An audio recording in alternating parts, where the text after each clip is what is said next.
Here's a question that genuinely puzzled me this week. Which region on Earth has almost no arable land, imports 85% of its food, sees summer temperatures above 43 degrees Celsius, and is somehow the global leader in vertical farming in 2026? The answer is the UAE, and the more I looked into it, the more it made complete sense. It's one of those stories where the irony is so thick, you almost miss the logic underneath it. Welcome to Vertical Farming Insights. I'm Jordan, here with Alex, and today we're unpacking why Dubai and Abu Dhabi have quietly become the most serious vertical farming hubs on the planet. Not in terms of hype, but in terms of actual food coming out of actual farms at actual scale. Let's set the scene first, because I think context is everything here. When we talk about what's driving vertical farming investment in, say, California or the Netherlands, it's largely a market story, premium produce, sustainability branding, reducing food miles. The economics are often tight, and the whole business case leans on consumers being willing to pay a little more. Right, it's opportunity-driven in the West. But in the UAE, this is straight-up strategic necessity. When 85% of your food crosses oceans in refrigerated containers, and those supply chains are vulnerable to geopolitical disruption, that's not a business risk, that's an existential one. The UAE's National Food Security Strategy 2051 isn't a corporate ESG document. It's government policy with real capital behind it. And that changes everything about the investment environment, doesn't it? Because in most markets, vertical farming companies are out there pitching to venture capital, hoping for a retailer partnership, maybe landing a government grant if they are lucky. In the Gulf, you have sovereign wealth and government mandates doing the heavy lifting. Exactly. Think about it like this. Some governments treat defense spending as non-negotiable. The UAE treats food security the same way. When that's your starting position, you don't need to convince anyone that the investment is worth it. The question becomes how to build the best possible infrastructure fast. Which brings us to Bustanica. And I have to say, when I read the numbers, I genuinely did a double take. This facility opened in 2022 near Al Maktoum International Airport in Dubai. It's 330,000 square feet across 3 floors, backed by a $40 million investment, and it produces over 1 million kilograms of leafy greens every year. More than twice the size of what the industry previously considered a large vertical farm. And it's not a showcase, it's a working commercial operation run by Emirates Flight Catering. The name Bustanica actually means your garden in Arabic, which I love. There's something poetic about a desert nation building the world's biggest indoor garden. So let's get into the engineering challenge for a second, because I think people assume the hard problem in Dubai is keeping heat out of the building. But from what the article explains, that's actually not the main issue.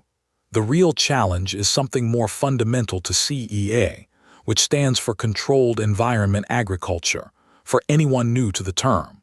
CEA is basically the umbrella term for any growing system where you control the environment, temperature, humidity, light, CO2, nutrients, rather than relying on natural conditions. And in Dubai, the core engineering challenge isn't external heat, it's managing the heat generated inside the farm itself. LED lighting systems, pumps, climate control, all of that generates enormous amounts of heat in an enclosed space. So you're essentially fighting 2 battles at once.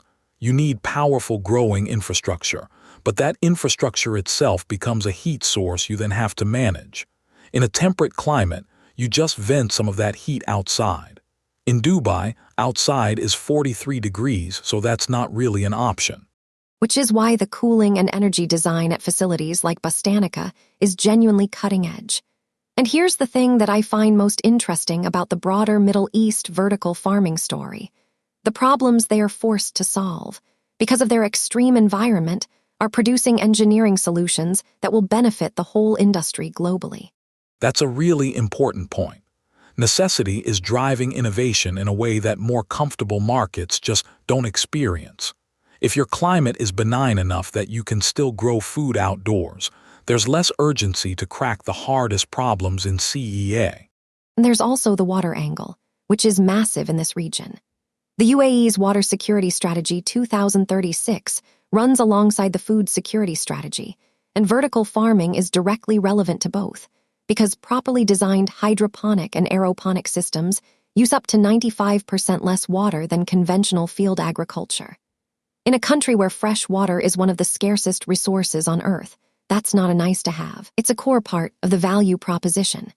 So let me play devil's advocate for a moment because I think it's worth asking. Does the Gulf model actually translate anywhere else?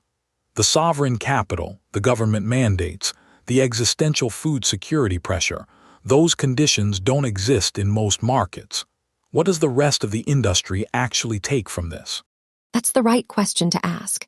And I think the honest answer is, you can't transplant the funding model, but you absolutely can transplant the technology, the operational learnings, and the proof points. Bustanica alone demonstrates that vertical farming at this scale is operationally viable. That matters enormously for investors and policymakers everywhere who are still treating vertical farming as speculative.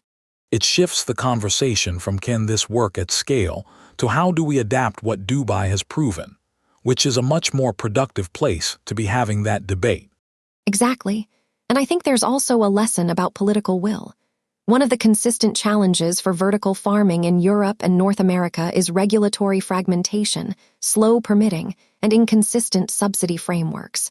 The UAE doesn't have that problem. When the government decides something is a priority, it moves.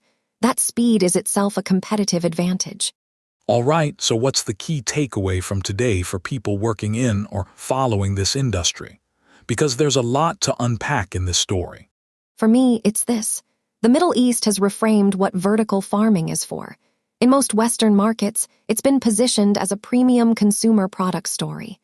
In the UAE, it's critical national infrastructure, and industries tend to mature faster and attract more serious capital when they're treated as infrastructure rather than novelty. That reframing alone might be the most important export from Dubai to the rest of the vertical farming world. Treat this as infrastructure. Make the policy environment match that conviction, and the investment follows at a different scale entirely. Well said.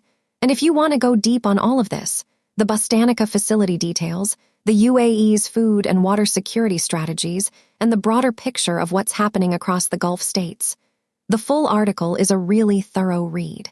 Find the full article at Verticafarming blog. We'll link it directly in the description. And if you're not already subscribed to the newsletter, that's also at Verticafarming blog. It's the best way to stay on top of what's actually moving in this industry without wading through the noise. Thanks for listening to Vertical Farming Insights, and we'll see you next time.